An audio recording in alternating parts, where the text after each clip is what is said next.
आज हम बात कर रहे हैं छत्तीसगढ़ की राजधानी रायपुर की, जहां अपराध के एक बड़े साम्राज्य पर कानून का ऐसा हथौड़ा चला है जिसकी गूंज दूर दूर तक सुनाई दे रही है। ये कहानी है रायपुर के कुख्यात तोमर बंधुओं की, जिनके आतंक और काले कारोबार का किला आखिरकार ढहने लगा है। नमस्कार, मैं हूं चंद्रशेखर और आप देख रहे हैं नव प्रदेश टीवी।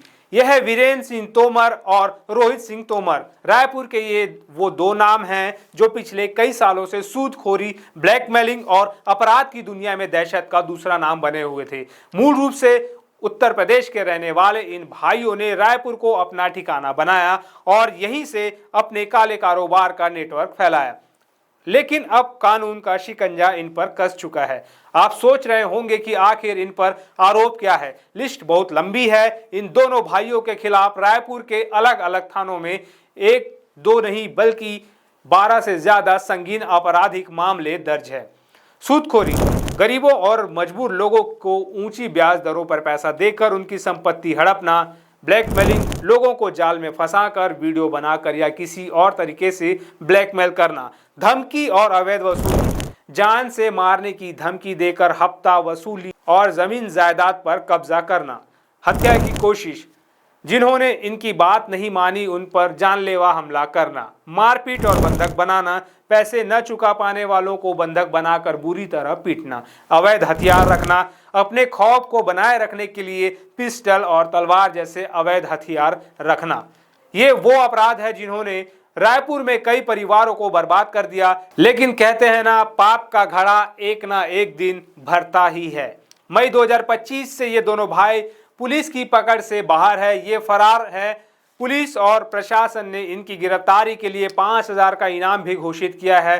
पुलिस की टीमें लगातार इनकी तलाश में जुटी है, लेकिन ये शातिर अपराधी बार बार अपनी लोकेशन बदल रहे हैं। जब अपराधी पकड़ में नहीं आए तो प्रशासन ने उनकी कमर तोड़ने का फैसला किया। तारीख थी 27 जुलाई 2025। रायपुर के भाटा गांव इलाके में सुबह सुबह भारी पुलिस बल और नगर निगम की टीम पहुंची। उनका निशाना था तोमर बंधुओं का वो ऑफिस और किले जैसा आलीशान बंगला जो उनके काले साम्राज्य का हेडक्वार्टर हुआ करता था। ये कोई मामूली इमारतें नहीं थी, ये अवैध निर्माण थे जिन्हें बिना किसी अनुमति के सारे नियमों को ताक पर रखकर बनाया गया था। इन्हीं ठिकानों से सूदखोरी, ब्लैकमेलिंग और वसूली का पूरा रैकेट चलाया जाता था।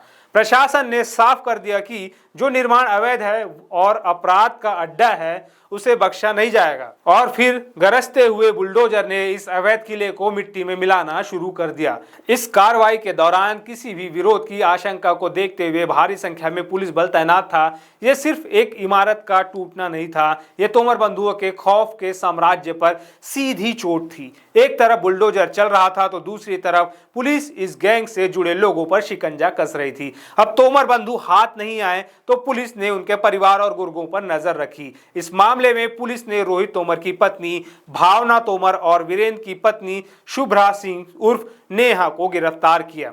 इन पर भी अवैध वसूली, बंधक बनाकर मारपीट करने और ब्लैकमेलिंग करने जैसे गंभीर आरोप है।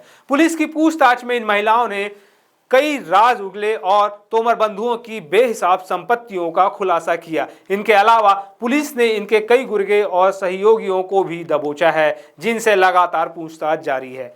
जब पुलिस और प्रशासन की टीम ने इनके ठिकानों पर छापा मारा तो उनकी आंखें भी खुली रह गई। वहां से जो कुछ मिला वो किसी फिल्म के सीन जैसा था। 37 लाख रुपए नगद, भारी मात्रा में सोने चांदी के जेवर, अवैध हथियार जिनमें पिस्टल और तलवारें भी शामिल थी और लग्जरी गाड़ियों का काफिला जिसमें BMW, जगुआर और थार जैसी महंगी गाड़ियां शामिल थी।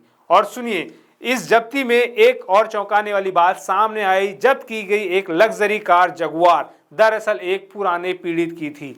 उस बेचारे ने उनसे पैसे उधार लिए थे और जब वो चुका नहीं पाया तो इन भाइयों ने उनकी बेशकीमती गाड़ी ही हड़प ली।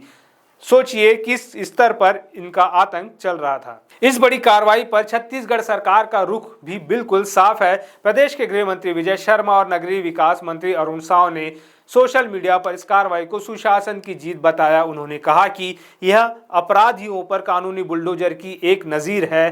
प्रशासन का संदेश बिल्कुल स्पष्ट है, अपराधी चाहे कितना भी रसूखदार क्यों न हो, वो कानून से बड़ा नहीं हो सकता। तो अब आगे क्या होगा दोस्तों, ये कहानी अभी खत्म नहीं हुई है।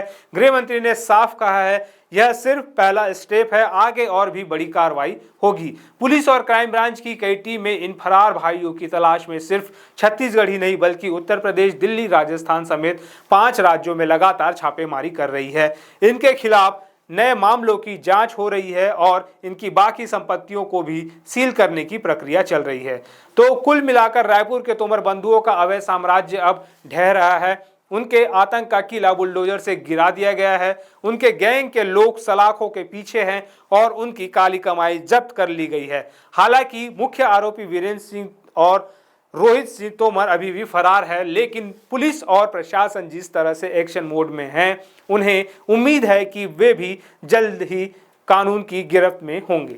यह कार्रवाई उन सभी अपराधियों के लिए एक चेतावनी है जो सोचते हैं कि वो कानून को अपनी जेब में रखकर चल सकते हैं। इस पूरे मामले पर आपकी क्या राय है? क्या आपको लगता है कि इस तरह की कार्रवाई से अपराध पर लगाम लगेगी? हमें नीचे कमेंट्स में ज़रूर बताएं। अगर आपको ये वीडियो पसंद आया हो तो इसे लाइक करें, शेयर करें और ऐसे ही वीडियोस देखने के लिए हमारे चैनल को सब्सक्राइब करना ना भूलें।